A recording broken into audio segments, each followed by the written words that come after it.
E uma das mazelas da ditadura, mazelas de todo o sistema político brasileiro, que são mazelas antigas, não são mazelas criadas hoje, né? A corrupção nasceu com o Estado brasileiro. E a sociedade, infelizmente, porque quem molha a mão do guarda não é o marciano. Quem molha a mão do guarda, normalmente está nas ruas também clamando contra a corrupção. Né? Só nega impostos, está nas ruas clamando contra a corrupção.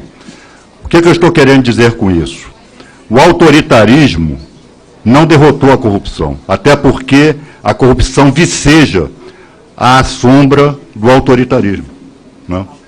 A ditadura se autoanunciou quando foi deflagrada, em 64, como para combater a chamada subversão e para combater a corrupção. Né? Quem conhece um pouquinho de história sabe disso. E nós sabemos como a corrupção vicejou no transcurso da ditadura militar. Então, autoritarismo, repressão, se derrotasse a criminalidade já estaria derrotada há muito tempo. Já estaria derrotada quando foi editado, por exemplo, editado não, né? Aqui no Brasil o Código Penal é decreto. Quando foi decretado o Código Penal, quando foi decretado o Código de Processo Penal e leis penais anteriores, se essa relação custo-benefício ela fosse um valor absoluto, não haveria mais crimes, ou a criminalidade estaria bastante reduzida.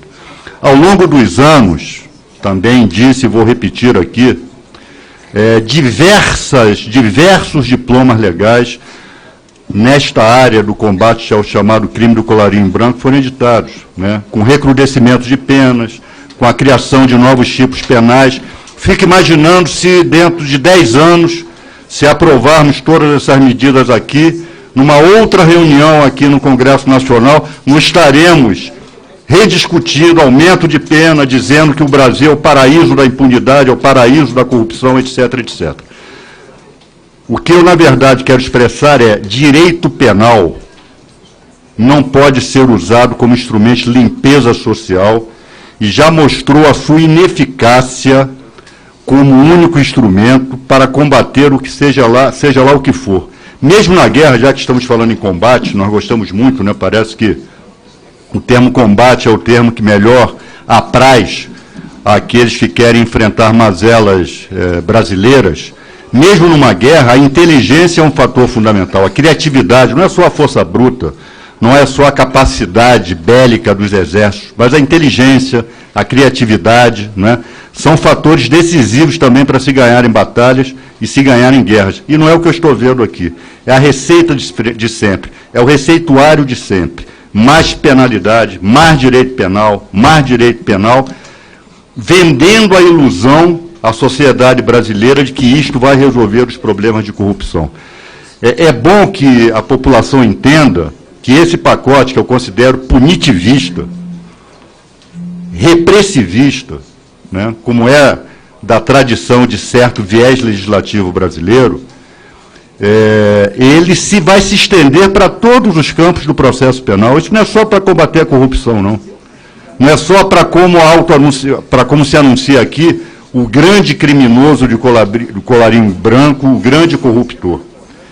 E mais, acho que falta, tenho absoluto respeito, absoluto, e estou sendo aqui muito sincero, né, pelas boas intenções daqueles que propuseram essas 10 medidas, que na verdade é um conjunto muito mais do que 10 medidas, né, de extrema complexidade, e acho que questões de extrema complexidade não devem, não podem ser tratadas simploriamente. Elas não fogem do receituário tradicional, né? Eu gostaria muito de ver questões ligadas a outras províncias do direito que podem ser um instrumento de maior eficácia, pelo menos para reduzir a índices internacionalmente aceitáveis de corrupção. E, repito, aqui na Casa nós nos recusamos a fazer a reforma política, nós nos recusamos a enfrentar as mazelas do sistema político eleitoral brasileiro, que são se não o principal fator de corrupção aqui no Brasil. Um dos principais fatores, a Operação Lava Jato mostra isso.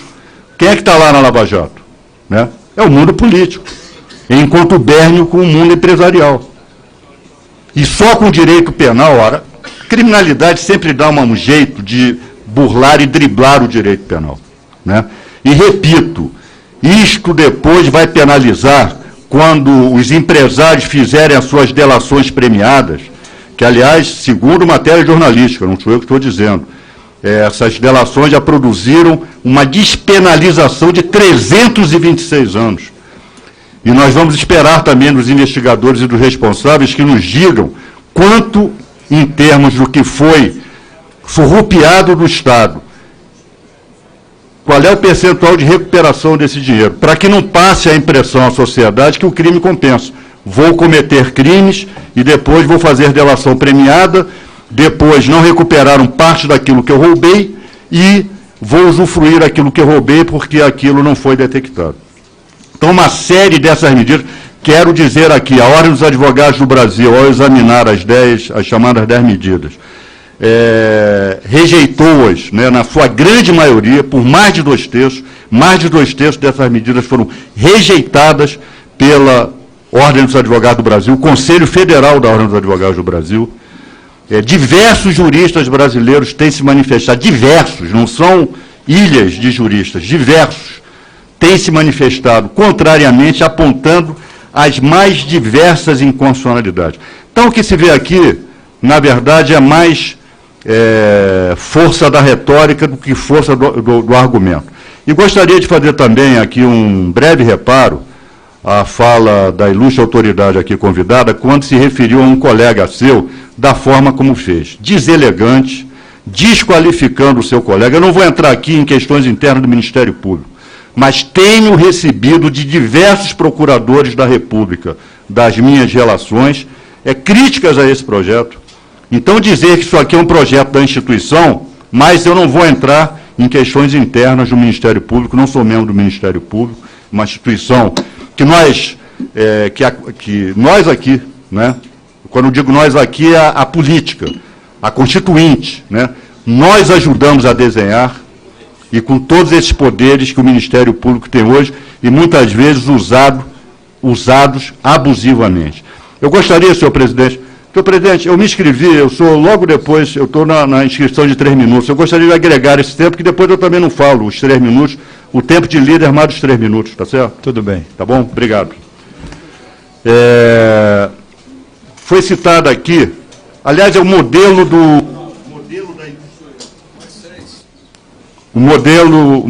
da imitação, né? Nem tudo que é bom para os Estados Unidos, para a França, para a Inglaterra, nem tudo que é bom lá é bom aqui. Nós temos culturas diferentes, temos institutos jurídicos que foram forjados ao longo da história diferentes. Então, e até nisso a seletividade, né? O direito penal francês é um direito penal extremamente antidireitos humanos. É isso que nós queremos aqui no Brasil. Os Estados Unidos criaram Guantánamo, né? Por que não se faz referência, por exemplo, a Portugal? Então, sinceramente, e aqui fazendo uma pequena blaga, eu acho que está se assistindo muito a filme americano, né? Daqui a pouco nós vamos ser convencidos que os filmes americanos são fonte de direito. Enfim. E eu gostaria, já que foi citada a Operação Mãos Limpas, o balanço que se faz da Operação Mãos Limpas, lá na Itália, também se presta a divergências, inclusive, dos magistrados que dela participaram. Há magistrados que dela participaram que entendem que a Operação Mãos Limpas praticou arbitrariedade, praticou ilegalidade. E isso depois se voltou contra a política de combate à corrupção na Itália. Só vou dar aqui um pequeno depoimento, está aqui transcrito, do magistrado Gerardo Colombro, que participou da Operação Mãos Limpas, vem recentemente de publicar um balanço em relação àquela operação. Repito, Trata-se de um magistrado que integrou a chamada força-tarefa. Aliás, também acho um termo lamentável, com todo o respeito, força-tarefa, essa coisa de misturar juiz com acusador, não mantendo a equidistância entre defesa e acusação. Aliás, todo esse pacote aqui, ele tem o viés da acusação, e é por isso que aqui nós temos que dar voz àqueles, em confronto com os que questionam pela linha da Constituição dos direitos e garantias fundamentais. Então, encerrando, senhor presidente, só vou ler a passagem pequenininha, é menos de 30 segundos. Mãos limpas não mudou a Itália. E para isso entender, basta olhar por aí. O nível de transgressão deste país permaneceu aquele de antes. Do ponto de vista estritamente judiciário, ele foi a prova provada que, em uma situação do gênero, a administração da justiça não alcança os seus escopos e que, funcionando muito mal, pode também criar injustiças, funcionando muito mal. A mim, porém, mãos limpas serviu muito, ou seja, esse magistrado, como outros, também viraram celebridade. Obrigado.